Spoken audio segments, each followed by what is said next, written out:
Alô, comunidade! Boa tarde, Brasil! Começa agora o ICL Urgente, sempre às 5 horas da tarde, com as principais notícias do Brasil e do mundo. Com a gente lá na redação, na Central de Apurações do ICL, Laura. Boa tarde, Laura Couto. Boa tarde, Rodrigo. Boa tarde para você que está nos assistindo pelos canais do Instituto Conhecimento e Liberta e Eduardo Moreira no YouTube. E para você que está nos ouvindo pela Web Rádio São João, em Quixadá, e pela Rádio Cultural FM no Rio Grande do Sul. Vamos lá, Rodrigo. Vamos lá. Boa tarde para você que mora nesse país em que um ex-presidente, metido a valentão, mas agora às portas da prisão, resolveu chorar. Chorou no meio de um culto religioso.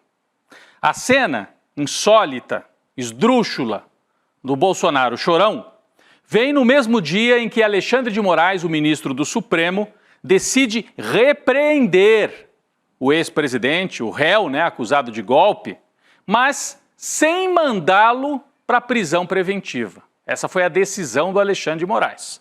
Você desobedeceu de novo as medidas cautelares, mas eu não vou te prender por enquanto. Bolsonaro chorou, talvez pensando que o Alexandre de Moraes fosse prendê-lo.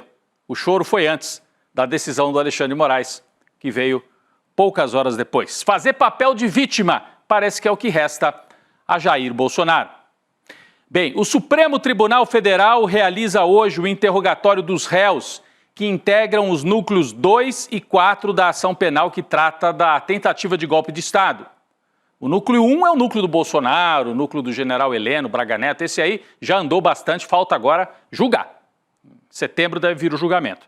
Mas hoje, núcleos 2 e 4, os réus estão sendo ouvidos. O núcleo 2 é chamado de núcleo operacional e o núcleo 4 é conhecido como núcleo de desinformação. Aqui na tela você observa os integrantes do núcleo 2. Destaques, aí, para Silvinei Vasquez, ex-diretor-geral da PRF, a Polícia Rodoviária, Marcelo Costa, que era assessor de Bolsonaro, militar, trabalhava dentro do Palácio, Felipe Martins, ex-assessor internacional, entre alguns outros, e aqui no meu lado aqui, Mário Fernandes, que era o número 2 da Secretaria-Geral da Presidência, e é general, era um dos chefes desse núcleo operacional, e está preso, hein? Era comandante dos chamados Kids Pretos. Está aguardando o julgamento preso. Esse povo aí é que está prestando depoimento hoje. A Laura Couto tem mais detalhes. Laura. Rodrigo, o general Mário Fernandes ele é apontado pela PGR como responsável por elaborar o plano Punhal Verde e Amarelo, que previu o assassinato do presidente Lula, do vice, Geraldo Alckmin, e do ministro do STF, Alexandre de Moraes. De acordo com a PGR, o general Fernandes imprimiu no Palácio do Planalto o documento detalhando a execução, uma burrice completa. Logo depois, o general foi ao Palácio da Alvorada para se encontrar com Jair Bolsonaro. Silvinei Vasquez, que também está no núcleo 2, é ex-diretor-geral da Polícia Rodoviária Federal e é acusado pela PGR de ordenar aquela operação que dificultou o fluxo de eleitores nos locais de base eleitoral do Lula, principalmente no Nordeste, no segundo turno da eleição de 2022. E o ex-assessor Felipe Martins, ele teria atuado na elaboração do texto da minuta golpista para a decretação do estado de sítio. De acordo com a PGR, ele teria apresentado a minuta ao alto escalão das Forças Armadas em uma reunião no dia 7 de dezembro de 2022. Perfeito. Laura destacou então os 3 nomes mais conhecidos desse núcleo 2, general Mário Fernandes, o ex-chefe da Polícia Rodoviária, Silvinei Vasquez, e esse último que estava aí na tela, o Felipe Martins, ex-assessor internacional. Aliás, hoje, Felipe Martins negou ter participado da reunião de 7 de dezembro de 2022 com os chefes das Forças Armadas. O depoimento de Felipe Martins, que aconteceu agora há pouquinho, foi marcado por muita tensão entre o juiz instrutor, o juiz que está representando o Alexandre de Moraes nos depoimentos de hoje. O Alexandre de Moraes não está pessoalmente colhendo os depoimentos e houve muita tensão entre o juiz instrutor e o advogado de Felipe Martins. Eu trouxe aqui alguns desses trechos. O primeiro deles é justamente de um momento de tensão. O juiz instrutor Rafael Henrique, tem uma hora que ele tenta botar ordem, assim, ele diz, não pode ter fala em cima da outra. Aí o Felipe Martins diz, para que eu respondesse de forma clara, seria bom que a promotora pudesse apontar as folhas. Ele queria saber em que folhas que estavam aqueles fatos narrados. Aí o advogado do Felipe Martins Jeffrey Chikini, que é um militante de extrema-direita, ele mesmo se assume como militante da direita, disse assim: que dia, que horas, para onde? Né? Cobrando a procuradora. E o juiz é obrigado a falar de novo: vamos manter a ordem aqui. Eu falo e não adianta. Então foi um depoimento marcado por confrontação. E esse advogado, Jeffrey Chikini, costuma aprontar confusão. Um outro trecho aqui.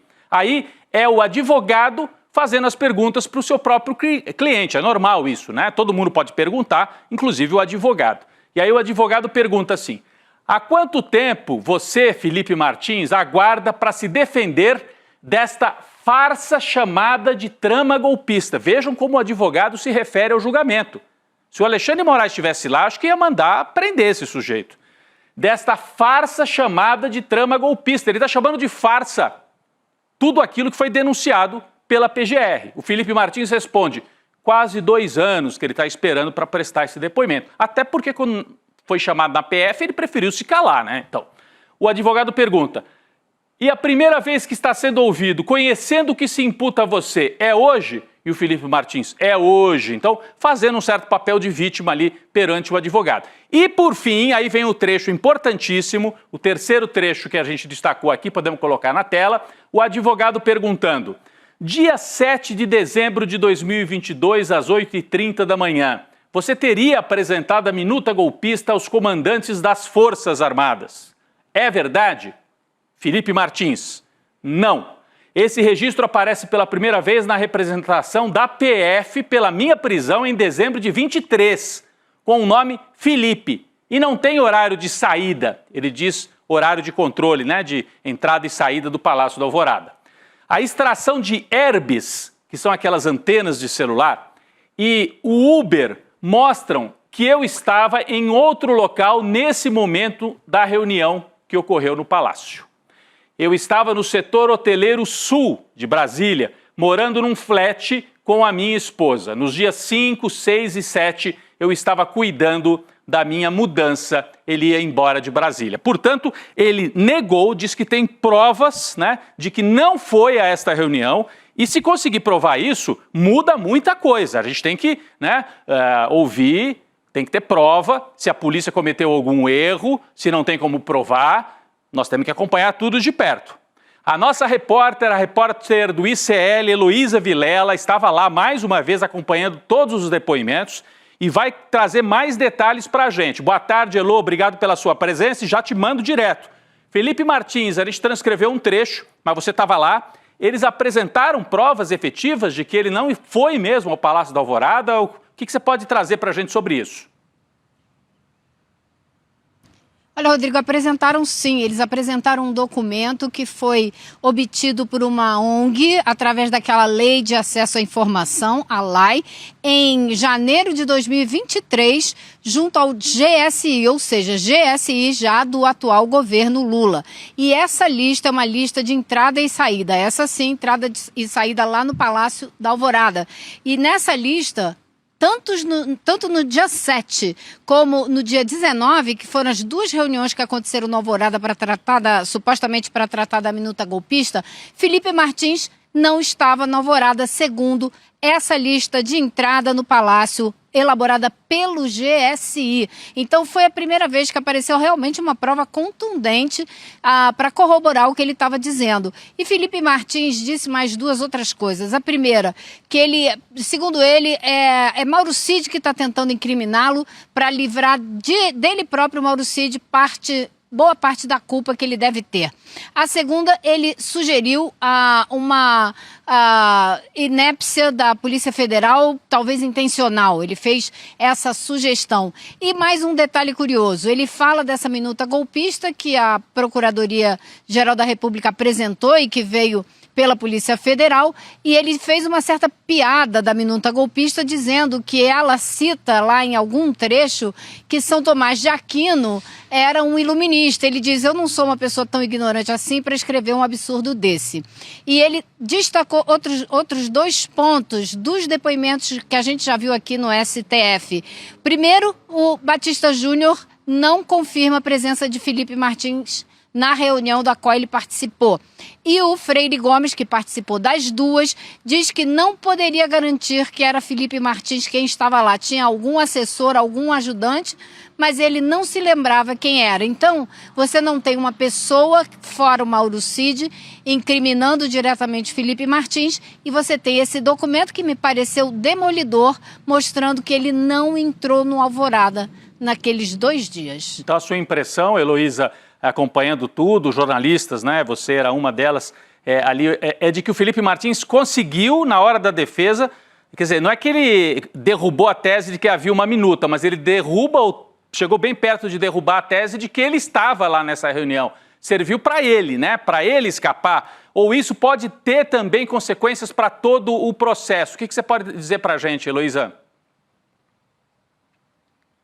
Olha, Rodrigo, eu não vou falar só da minha impressão. Eu conversei com um advogado que estava aqui, que não faz parte do processo, que é de fora, uma pessoa que acompanha para analisar o que está acontecendo. E a impressão dessa pessoa foi que realmente Felipe Martins se livrou da cadeia hoje e que isso abre brecha para questionamentos a respeito do trabalho da Polícia Federal. Essa é a parte que mais me preocupa. Isso pode levar a um questionamento e até um processo do próprio Felipe Martins contra o trabalho que a Polícia Federal fez envolvendo o nome dele. Então pode vir aí um problema, uma dor de cabeça para a Polícia Federal, se não para todo esse processo. Muito bem, Heloísa, hoje também outros réus importantes prestaram depoimento. A gente trouxe aqui uma lista. O general Mário Fernandes, que é apontado como chefe dos Kids Pretos, o depoimento dele não foi ainda, né? Não foi ainda não. Só quem depois até agora foi o Felipe Martins. Quem está depondo agora é a Marília Alencar, que era da inteligência do Marília Alencar, que era da inteligência do Ministério da Justiça e da Secretaria de Segurança Pública, muito próxima do Anderson Torres, e o substituto do Anderson Torres na Secretaria de Segurança Pública, que também depois, hoje cedo, queimou bastante o Anderson Torres e jogou muito da culpa para a Polícia Militar. Muito bem, então esses depoimentos já foram. Falta, eu acho que importantíssimo, o do general Mário Fernandes, né? Vai ser a primeira vez que ele vai falar, ele está aguardando o julgamento preso, então fundamental a fala do general Mário Fernandes. Mas nesse dia em que a Heloísa destacou aqui, Felipe Martins pode ter conseguido trazer provas substanciosas, e aí a gente tem que noticiar, né, com toda a isenção e todo o equilíbrio, ele conseguiu trazer, no entendimento de advogados e de jornalistas, provas de que ele não participou da reunião no Palácio. Vamos ver se a Polícia Federal consegue explicar essa contradição e esses documentos que o Felipe Martins, a defesa dele, trouxeram para o processo. Elô, obrigado pela sua participação ao vivo aqui com a gente no ICL Urgente. Até a próxima. Até a próxima. Bem, a gente conversou com a Heloísa Vilela, vocês viram, ela estava ali na Praça dos Três Poderes, acompanhando os depoimentos, saiu rapidinho para conversar com a gente. Importantíssimo o relato trazido ao vivo pela Heloísa Vilela. A reportagem do ICL Notícias, assinada por Kleber Lourenço e por Débora Maganha, que revelou operações suspeitas de mais de 6 bilhões na compra e venda de dólares aqui no mercado brasileiro, poucas horas antes do anúncio do tarifaço de Trump, gerou uma reação imediata no meio político. Parlamentares da base governista anunciaram que vão iniciar a coleta de assinaturas para criar uma CPMI, uma comissão parlamentar mista de inquérito, logo que terminar o recesso parlamentar, para investigar, né, a origem das transações, identificar possíveis crimes financeiros e apurar o envolvimento de agentes públicos e econômicos ligados ao bolsonarismo, e aí a gente sabe bem quem é que poderia ter mandado essas informações, e também ao governo Donald Trump nos Estados Unidos. Laura Couto tem mais informações. Rodrigo, o deputado Lindbergh Farias, que é líder do PT na Câmara, afirmou em nota que vai pressionar pela abertura da CPMI. Eu vou ler aqui um trecho da nota que ele enviou para a imprensa. Abre aspas, é inadmissível que enquanto o povo brasileiro enfrenta os efeitos econômicos da retaliação imposta pelo governo Trump, aliados de Jair Bolsonaro e Eduardo Bolsonaro estejam lucrando com a desvalorização do Brasil. Há fortes indícios de que setores do bolsonarismo estariam atuando para sabotar o país do exterior. E o Lindbergh completou, em vez de defender os interesses nacionais, Eduardo e Paulo Figueiredo agiram como lobistas contra a própria pátria, revelando um alinhamento vergonhoso com forças estrangeiras hostis e transformando o golpismo em estratégia de desestabilização econômica e ganho pessoal, político pessoal. O Brasil não é colônia de interesses externos, Rodrigo. É isso, uma fala dura do Lindbergh Farias, como tem que ser mesmo, né, Laura? E o Lindbergh é que está articulando a criação dessa CPMI para investigar a denúncia que partiu aqui dos nossos colegas Débora Maganha e o Kleber Lourenço, trouxeram dados bastante substanciosos. Ontem a gente entrevistou André Perfeito, aqui no ICL Notícias, segunda edição. Ele disse que há sim indícios de informação privilegiada, mas a gente tem que estabelecer de quem que é a responsabilidade. Muitas vezes os bancos foram usados como, para transitar essa compra e venda. Pode ser que os bancos citados aí, BTG e outros, podem não ter a ver com alguma falcatrua. As pessoas usam os bancos para fazer compra e venda, fechar esses contratos. Então vamos aguardar. A CVM, Comissão de Valores Mobiliários, também está investigando este caso. A proposta de CPMI já conta com o apoio de parlamentares de diversos partidos do campo progressista, PT, PSOL, PCdoB, PDT, PV, deve se tornar uma das pautas centrais no segundo semestre no Legislativo. Paralelamente, o caso está sendo analisado pelo STF e pela CVM, a Comissão de Valores Mobiliários. Presidente Lula voltou a criticar a família Bolsonaro.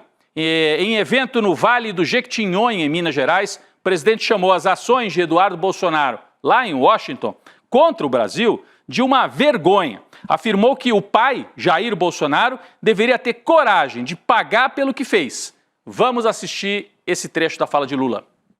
Fez as bobagens que fez, agora mandou o filho dele sair de deputado federal e para Washington pedir para que o presidente Trump intervenha no Brasil. É uma vergonha. Isso é uma falta de caráter. É falta de coragem. Fez as merdas que fez, pague pelas merdas que fez e respeite o brasileiro.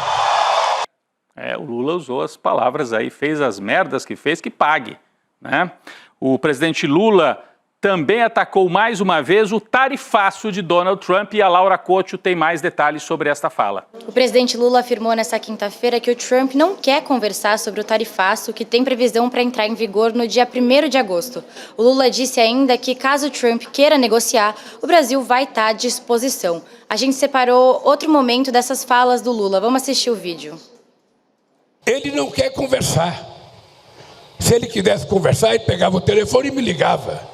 Eu conversei com o Clinton, conversei com o Obama, conversei com o Bush, conversei com o Biden, converso com o Xi Jinping, converso com a Índia, converso com o Canadá. Ontem eu conversei 40 minutos com a presidenta do México, eu converso com o Paraguai, com o Uruguai, com a Bolívia, com a Malásia, com a Indonésia, com todo mundo eu converso. Mas ele não quis conversar. Então, o que acontece? Ele nos deu até o dia 1º. Se nós não dermos a resposta dia 1º, ele vai taxar o nosso comércio em 50%. Vou contar uma coisa para vocês. Eu não sou mineiro, mas eu sou bom de truco.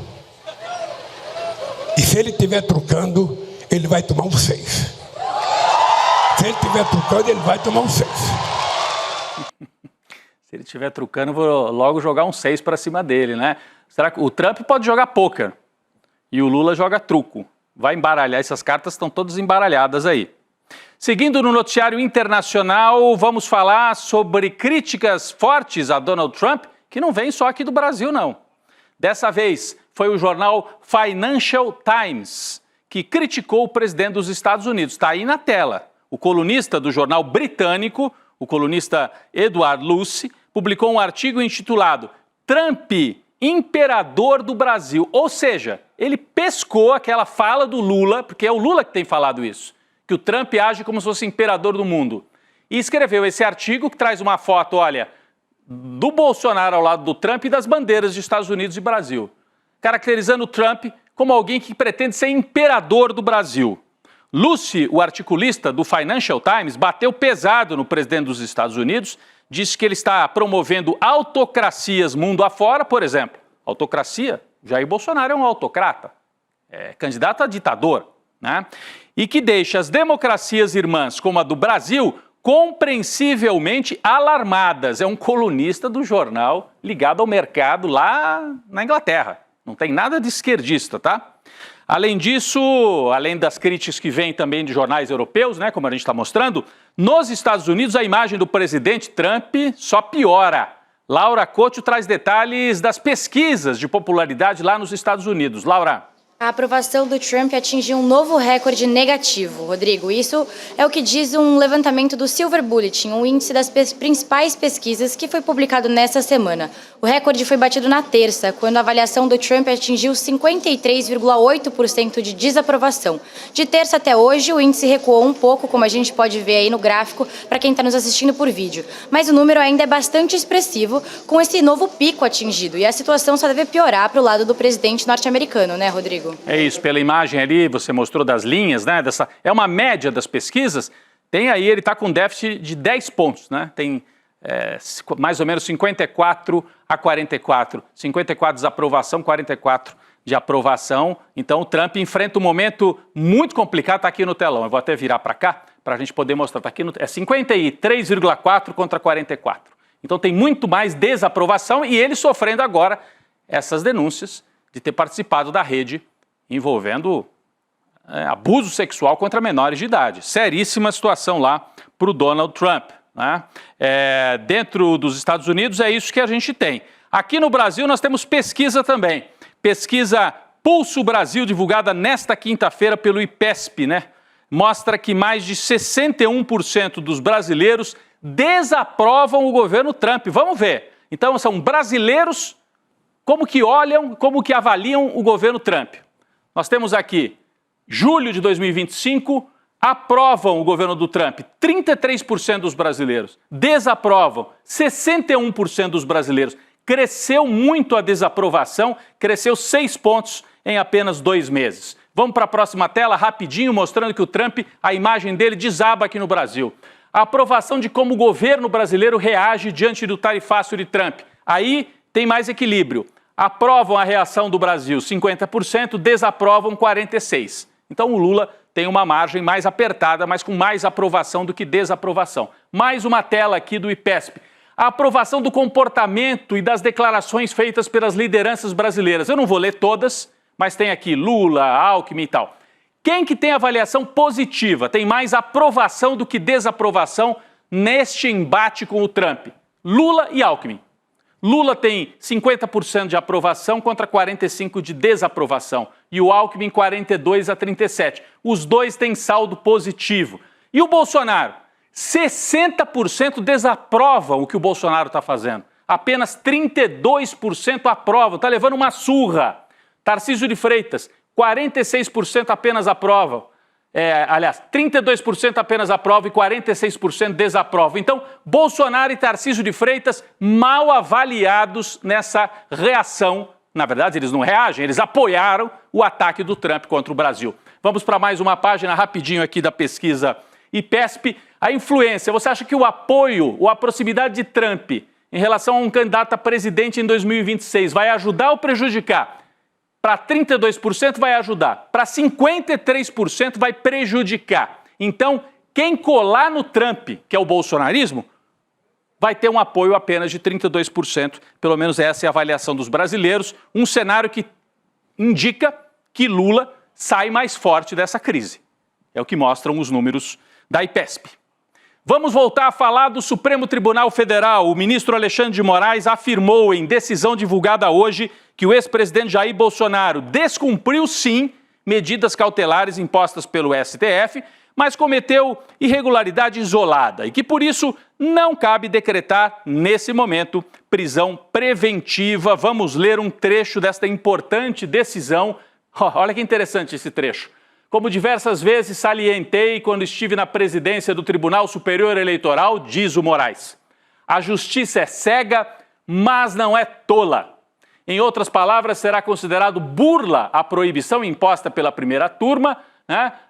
Replicação de conteúdo de entrevista ou de discursos públicos ou privados, reiterando afirmações caracterizadoras de infrações penais que ensejaram a imposição das medidas cautelares. Vamos para mais um trecho rapidinho aqui, em que o Alexandre de Moraes traz esta decisão, né? Em momento algum, Jair Bolsonaro foi proibido de conceder entrevistas ou proferir discursos em eventos públicos.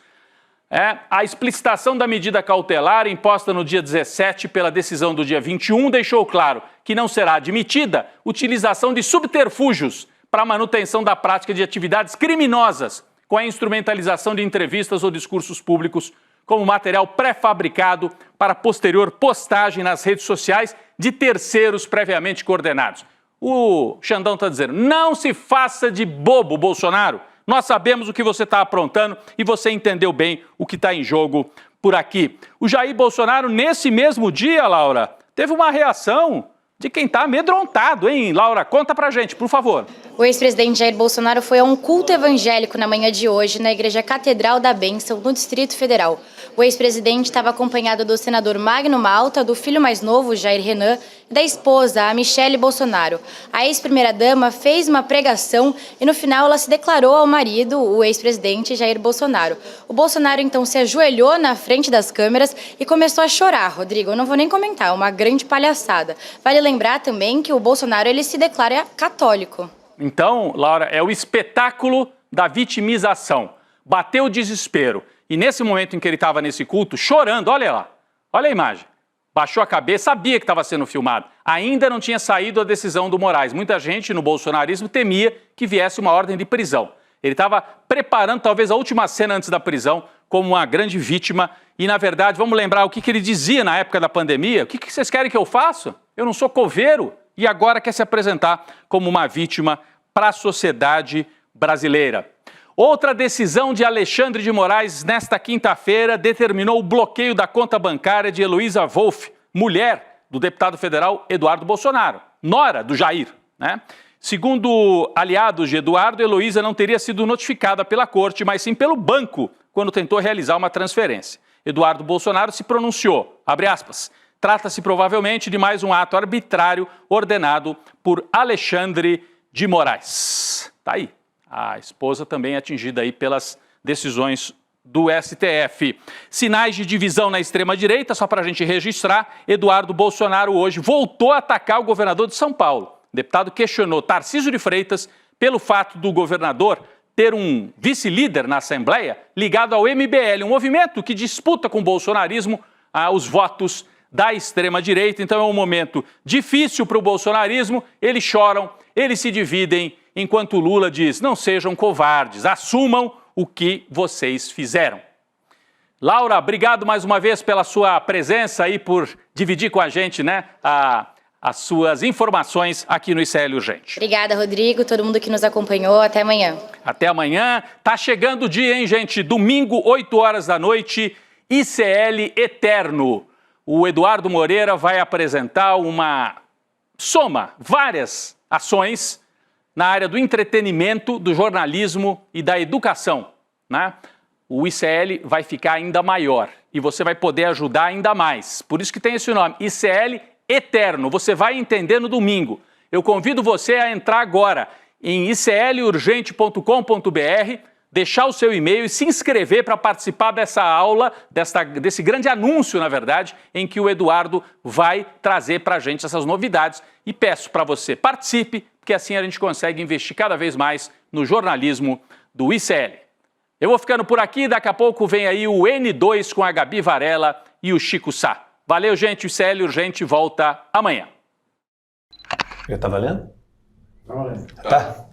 Pois é, turma, eu tive que trocar a tela do computador para caber o plano que a gente está construindo há mais de 2 anos para o ICL. São mais de 300 pessoas envolvidas na construção desse que é o novo e mais revolucionário capítulo dos séries. Eu vou anunciar as novidades no dia 27 de julho e não vai ficar pedra sobre pedra. Quanto à turma lá da extrema-direita, que eles comecem a perder o sono, porque o negócio vai ficar ruim para eles. E a gente vai inaugurar um novo paradigma na educação, no jornalismo e no entretenimento. E vocês vão poder fazer parte disso. O melhor de tudo, para sempre. Vocês não perdem por esperar.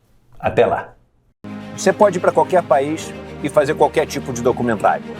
Eu não hago apologia da pobreza, hago apologia da sobriedade. Agora, eu disse, vem, eu desafiei, vem aqui, para ver se eu tenho renda ou não.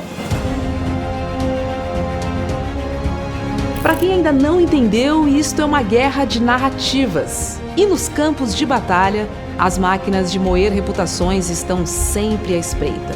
Pouco interessa os meios, interessam apenas os fins. E os fins são muito lucrativos nesta indústria. Veja a importância da resiliência dos colegas que nunca abandonaram esse caso. Então não adianta vocês fazerem campanha contra mim, porque eu vou continuar fazendo meu trabalho como jornalista como eu sempre fiz. Que a relação fraterna com as pessoas não entra no PIB. Você tem as condições que você precisa para viver numa comunidade onde um não depende de explorar o outro.